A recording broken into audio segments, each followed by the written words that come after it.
Hola, avui anem a fer un cas d'estudi sobre l'Àrea 51.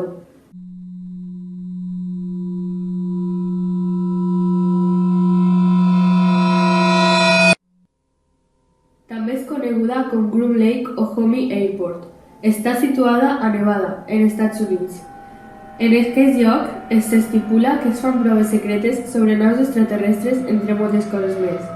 El nom que li dona el govern és Atomic Energy Commission. Realment, l'Àrea 51 es coneix així perquè els documents de la CIA i el govern ho estipulen. No obstant, altres persones li han donat noms diferents, com Dreamland, Paradise Ranch i Water Down Street. El territori té 155 km² i es troba a 170 km de Las Vegas.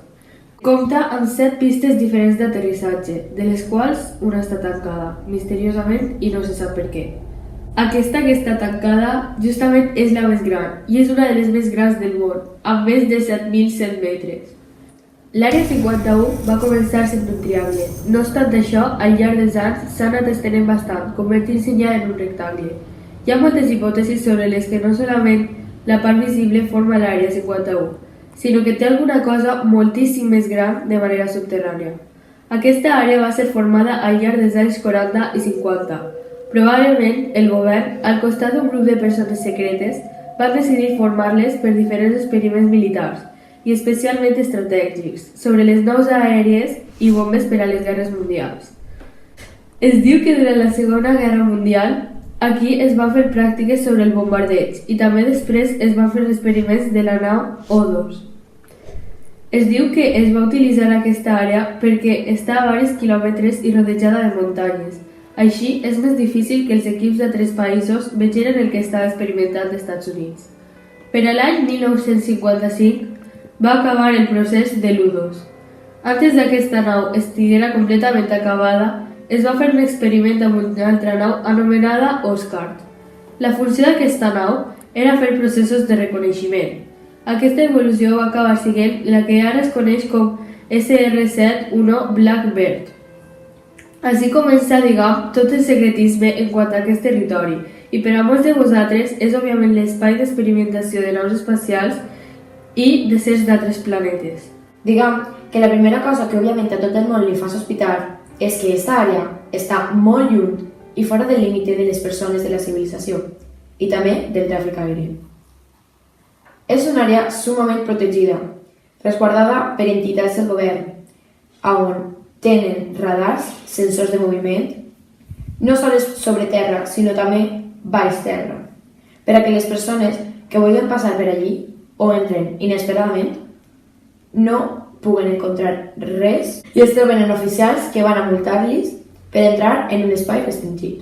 Aquesta base com a tal no apareix en els mapes públics, és a dir, vostès ho poden veure en Google Maps, però si vostès volen anar als Estats Units o veure el seu mapa, no el trobaran en un lloc que posi Àrea 51 com a tal, sinó que l'única cosa que veuran serà una discontinuïtat anomenada com Groom Lake. Comença la conspiració pel fet que Estats Units no ha admès per complet que aquesta àrea existisca.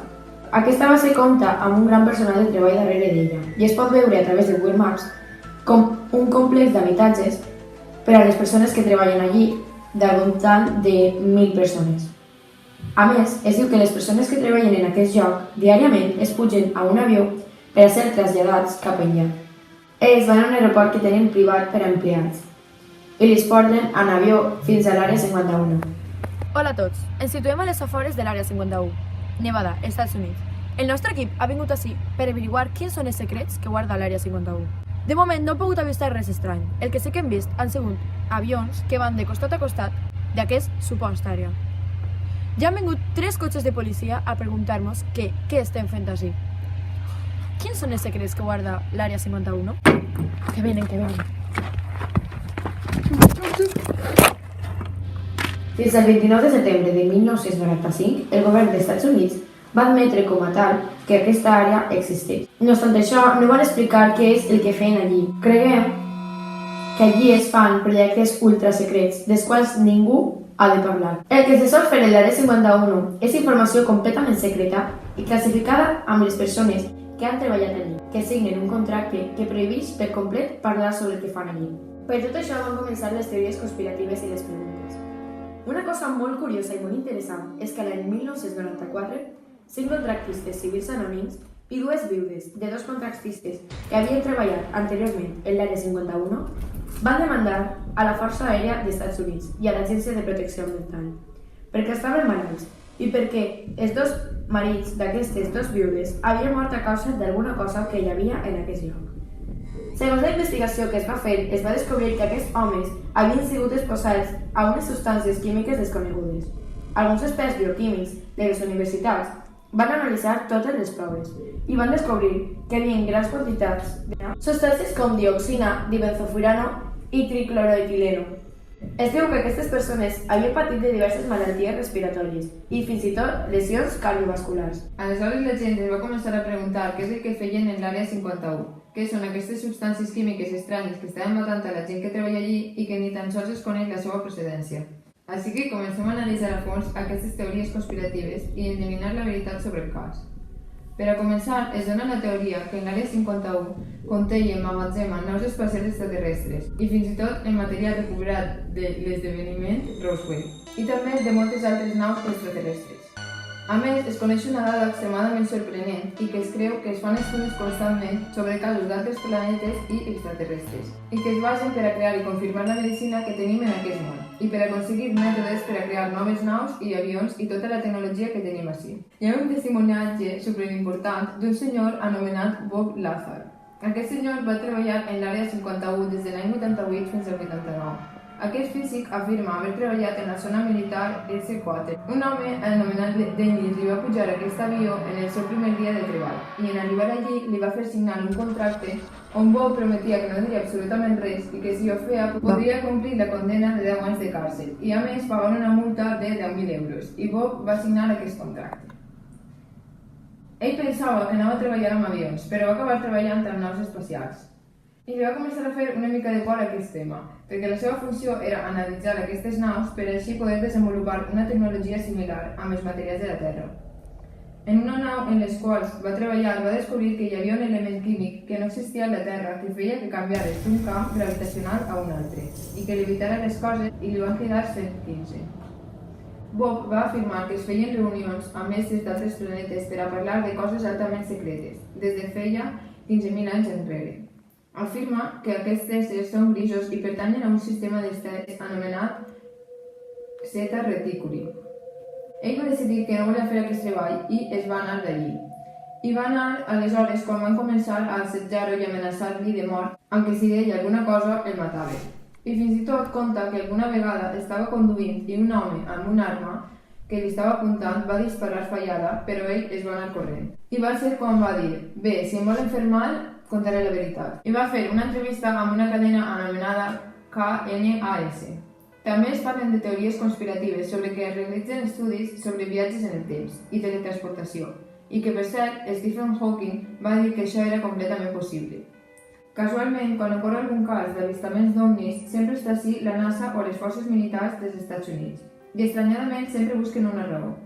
Hi ha una trucada que es va fer en un programa de ràdio que parla sobre temàtiques paranormals i va rebre una trucada horroritzant l'11 de setembre de 1997.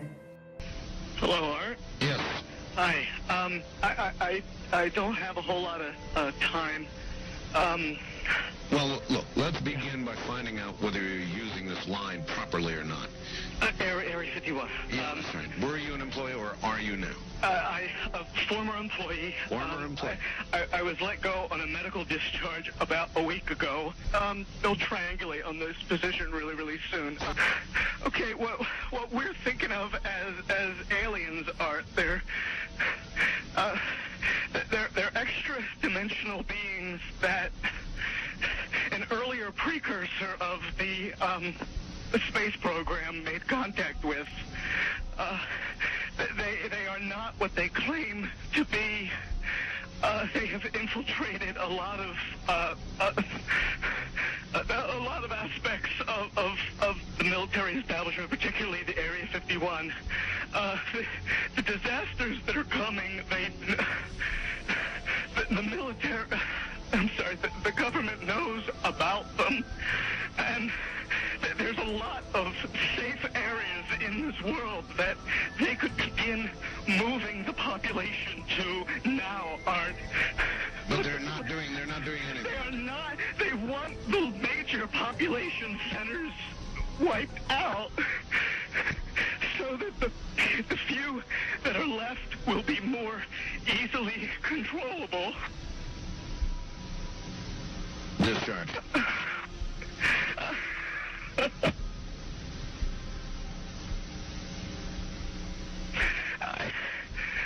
I started getting... Com escolteu, és una trucada d'un senyor que diu haver treballat en l'àrea 51 i és molt curiós que just quan parla sobre això es perd la connexió. I és curiós que justament la trucada fora l'11 de setembre, que va ser quan van caure les Torres Bessones anys després en el 2001. Tindrà alguna cosa que veure amb ells? Com podeu veure, hi ha coses que encara no es saben i no hem descobert. Però bueno, esperem que vos hagi quedat clar el que hem explicat i que sapigueu més sobre aquesta àrea. Hasta la pròxima.